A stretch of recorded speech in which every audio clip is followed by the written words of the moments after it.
Terima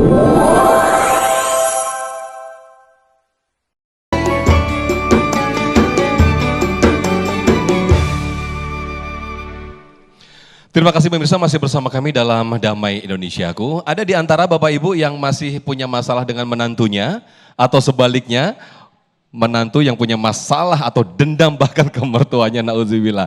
Nah, ini kita bikin di segmen ini tanya jawab. Kami persilakan Pak Juen yang mungkin masih punya masalah dengan menantunya. Enggak Pak ya, insya Allah ya Pak ya. Silakan, silakan Pak Juen mengajukan pertanyaan dan akan dijawab oleh guru kita Ustadz Riza Muhammad. Assalamualaikum warahmatullahi wabarakatuh. Waalaikumsalam warahmatullahi wabarakatuh. Nama saya Juwaini, jamaah tetap Masjid Jamilul Amal ini. Pertanyaannya, dalam ajaran agama, menantu-menantu adalah bagian dari keluarga kita.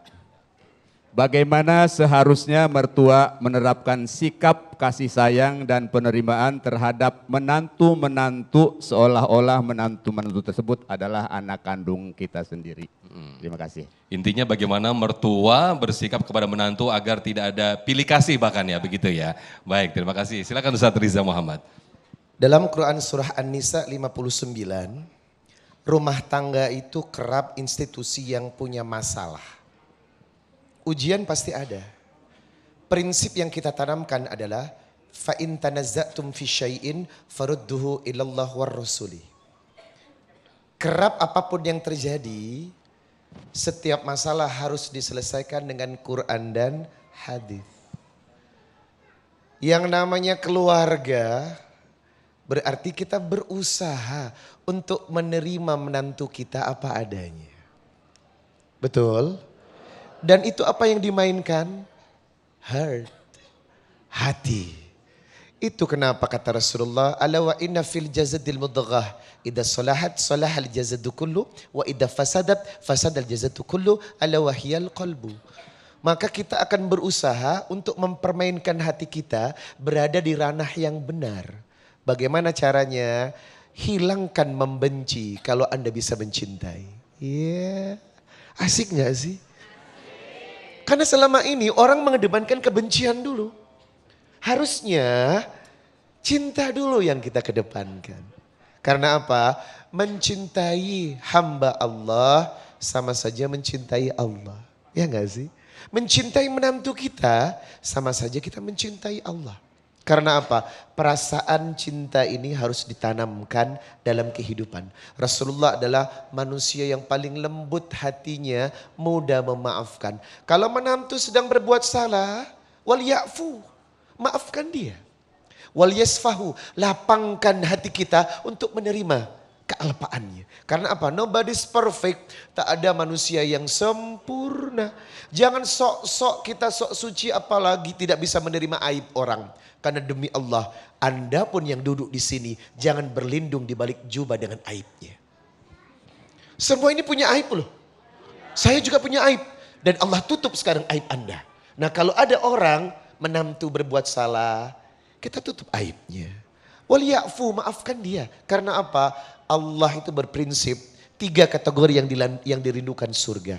Yang pertama, alladzina yunfikuna fis sarra'i wad dharra. Dermawan dengan uangnya untuk berbagi. Yang kedua, wal kadhiminal ghaidha, mampu menahan emosi. Yang ketiga, wal afina anin nas, mudah memaafkan kesalahan orang. Maka prinsip mencintai lebih baik digunakan daripada membenci. Nah, yang kedua,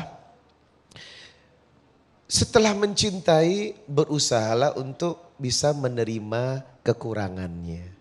Kalau ibu menerima kelebihan udah biasa kali ya enggak. Bu ada 10 juta buat jajan. Oh iya. Senang dong. Nah masalahnya tidak semua orang mampu bisa menerima kekurangan orang lain. Demi Allah kita hidup dengan 2 potensi. Kelebihan dan kekurangan. Ibu juga kan? Termasuk kelebihan berat badan. Iya enggak sih? Kita harus bisa menerima kekurangannya. Nah prinsip kalau sudah bisa menerima kekurangannya, insya Allah kalau yang terjadi sesuatu yang tidak sesuai dengan ekspektasi kita, Anda bisa memakluminya. Dan yang terakhir, hati itu membutuhkan terapi Pak. Namanya tazkiyatun nufus. Lembutkan hati agar bisa menerima segala situasi. Contohnya apa? Jangan putus sholat tahajud. Perbanyak baca Quran setiap waktu. Mohon maaf, Pak Junaidi baca Quran sehari berapa juz, Pak? 5 juz. Juz apa, Pak? Juz melon. Sering baca Quran, Pak? Sholat tahajud, baca Quran, perbanyak puasa, Pak.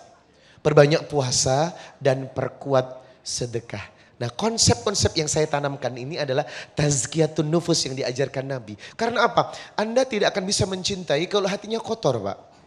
Karena apa? Kotor itu tertumpuknya sikap-sikap negatif. Sedangkan di dalam surat Al-Hujurat ayat ke-12, ya ayyuhalladzina amanu jtanibu katsiran minadh-dhon. Berprasangka saja tak boleh, apalagi su'udzan, buruk sangka. Prasangka pun tak boleh. Makanya selama hidup saya berdoa, ya Allah jauhkan aku dari prasangka ya Rabb. Bersihkan hatiku, walaupun mungkin orang itu jelek di pandangan orang. Tapi saya berusaha, dia baik ya Allah, dia baik apa? Untuk menghindari penyakit hati. Kalau ini sudah kotor, wah susah. Yang buruk pun selalu buruk, yang baik jadi buruk. Maka cintailah daripada membenci dengan apa? Mengelola hati melalui tazkiyatun nufus. Amin. Baik, terima kasih Ustadz Riza Muhammad. Mudah-mudahan kita termasuk orang yang dimudahkan untuk memberikan maaf kepada orang lain, termasuk juga kepada menantu kita. Baik, berikutnya kami persilakan atas nama Ibu Endang.